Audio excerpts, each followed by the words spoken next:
At number 1 on the list of stories everyone's talking about, Election Eve. Have you voted? Over a third of the country has, some not without problems. This is not Cuba. This is not China.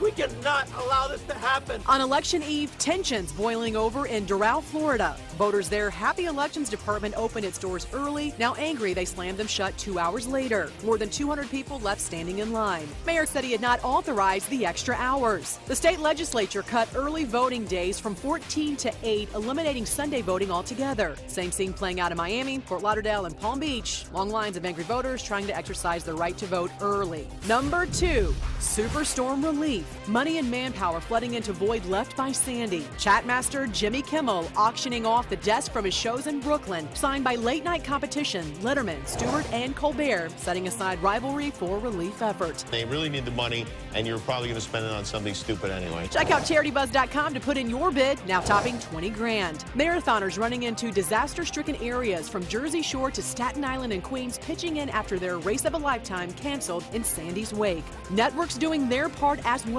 NBC topping $23 million in Telethon Friday, ABC raising cash for the cause all day Monday. And check out this remarkably eerie cover shot showing a powerful city at half power, taken for New York Magazine Wednesday by photographer Ewan Bond. Man's greatest work brought to its knees by nature's fury. At number 3, pandemonium at the pump. Good news, gas prices tumbling 8 cents around the country. And the bad, drops done nothing to ease those tempers on the East Coast. Don't put your hands on me. Everywhere you look, lines stretched for miles, drivers waiting hours for a few precious gallons.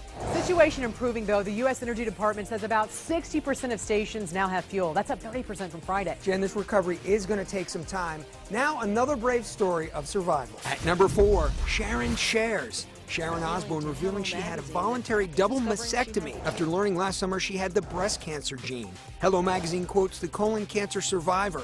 Odds are not in my favor. I've had cancer before and I didn't want to live under that cloud. I decided to take everything off. At number 5, 93, the new 70. Dr. Charles Youngster, providing you're never too old to try something new. The now nanogerian took up bodybuilding at age 87 with one very lofty goal. The idea is to turn the heads of the sexy young 70-year-old girls on the beach. The rippling playa does more than 60 pull-ups and 50 push-ups at a time. Look out, 70-somethings. Aging has become something for me, an enormous pleasure, a delight, a joy. Now you're caught up and clued in on the top of the list.